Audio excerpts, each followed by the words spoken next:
Good day, MSN students. My name is Crystal Lewis, and I will be presenting Promoting Lifestyle Modification Among African American Males. The African American male population is at risk for adverse health outcomes. Hypertension is a major cause of concern within the United States. Barriers affect access to care, as well as health literacy and high risk behaviors. The population of interest is African American males in Jefferson County, Alabama, 25 years and older with hypertension and high risk behaviors. 47% of men have high blood pressure. 54% of African Americans have high blood pressure. Only 25% of African American males have their own blood pressure controlled with medication.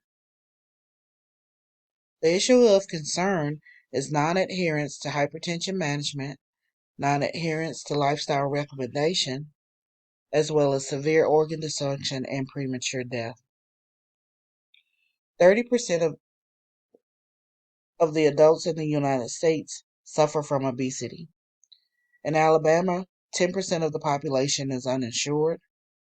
5% of adults in Jefferson County have heart disease. 18% of adults smoke cigarettes. Palmer et al. Found that African Americans were much more burdened with obesity and chronic diseases, and social disparities influenced health outcomes. Brissett et al. Found that CVD risk factors were prevalent among African American males, and that there were multiple social disparities within the population. Sutton et al. Found that there was a relationship of insurance status and hypertension status. There was a disparities in risk factors. Health literacy was an issue as well. Yashwant et al. Found that health literacy and medication compliance was a predictor of hypertension management and control. Kidd et al. Found that technology improves its detection and management of hypertension, as well as self-screening and lifestyle counseling. In the study by Block et al., socioeconomic status was associated with hypertension prevalence. Educational and occupational levels as well affect blood pressure control. Zhao et al. Looked at group and disease-specific models in the management of hypertension. And Mendy et al. Looked for cost-effective interventions for treating CVD and looked at the population and individual approach and found that the population approach was more effective.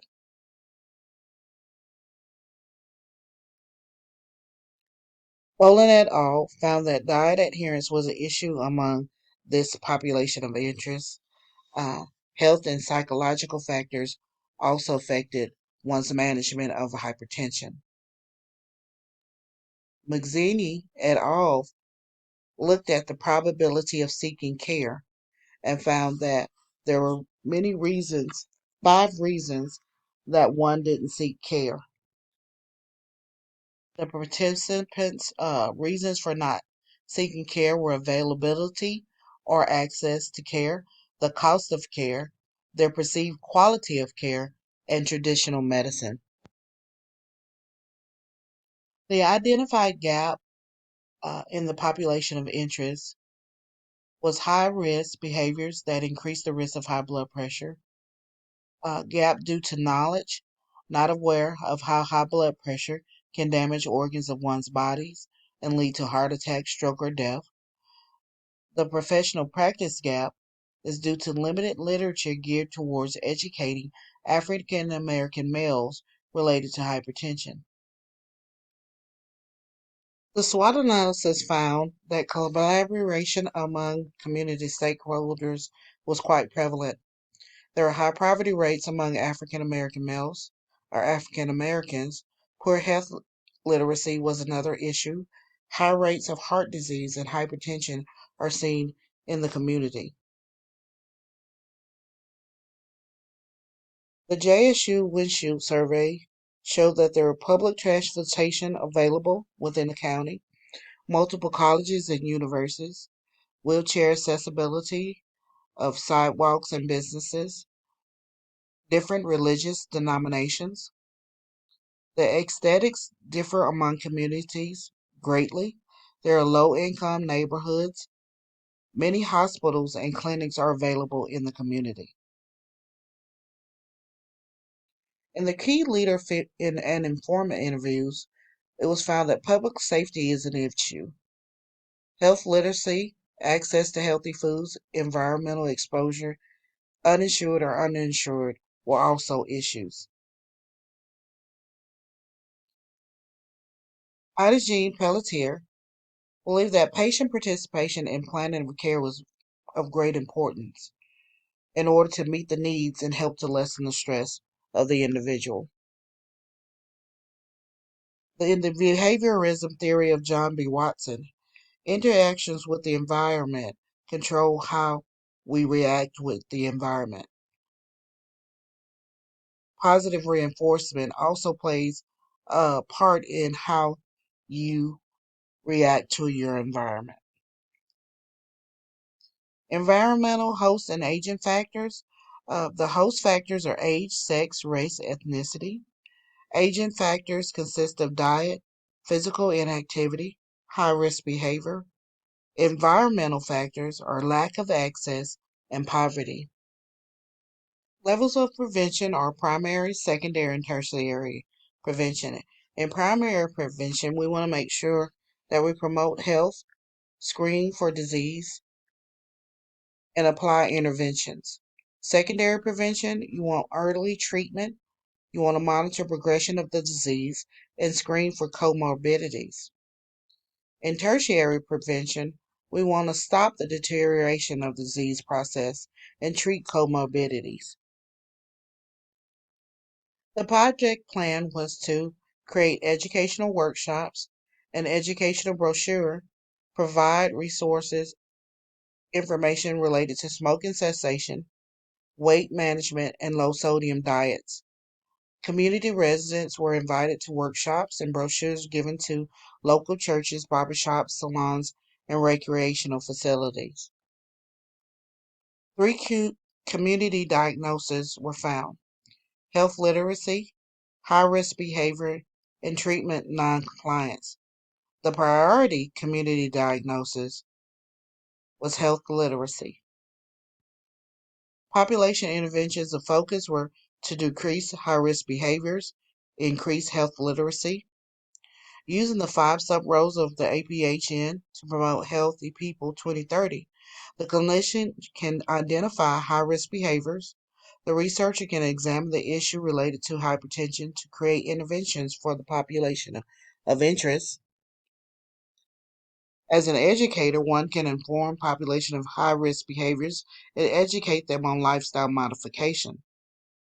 As a consultant, we can refer the population to outside resources for health management, smoking cessation, and weight management. As an advocate, one can speak with community stakeholders regarding the needs of population of interest. The measurable plan objectives were respondents or participants would be able to describe at least 2 high-risk behaviors by the end of the informational workshop attended, identify 1 leading cause of the death for African American males in Jefferson County, relate smoking to increased risk of hypertension, articulate 2 ways to prevent the development of hypertension, prioritize at least 1 lifestyle modification they can make by the end of the information workshop. Resources needed were finances, classroom meeting space, brochure, flip charts. There was a budget of $300. Paper and ink and room rental were also needed resources. The timeline for the planned project was 5 weeks. Barriers for implementing the plan were cultural accommodation, acceptance, and community buy-in. There were also challenges due to COVID-19, time constraints, and limited literacy.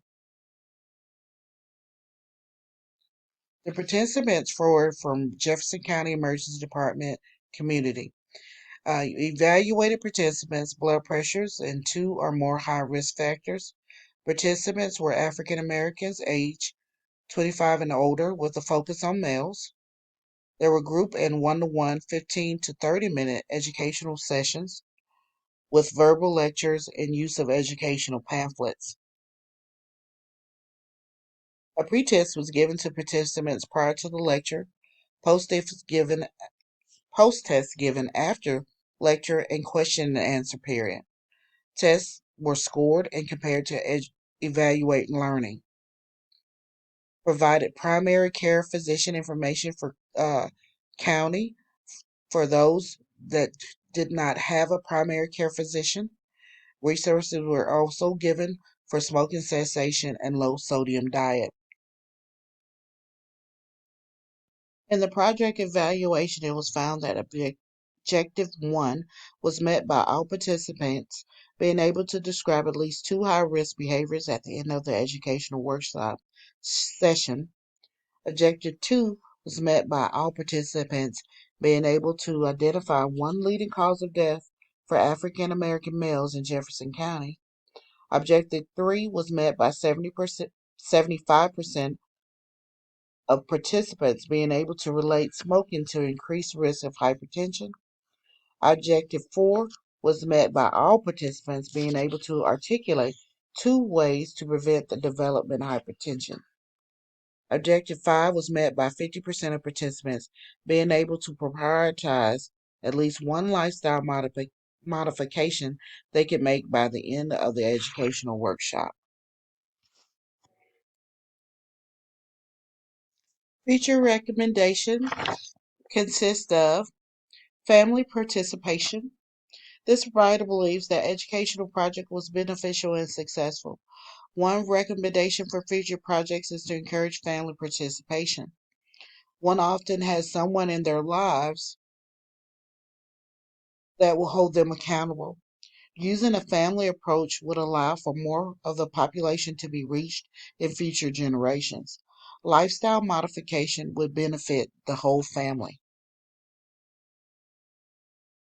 Lifestyle modification, increasing health literacy, and reducing or eliminating high risk behaviors are key in reducing risk of developing hypertension as well as managing hypertension. The population of interest and family members can greatly benefit from educational sessions, community support groups, and readable health pamphlets to reduce their risk of developing hypertension, which leads to organ damage and premature death. Educating the population of interest regarding available resources in the community to manage would be beneficial as well.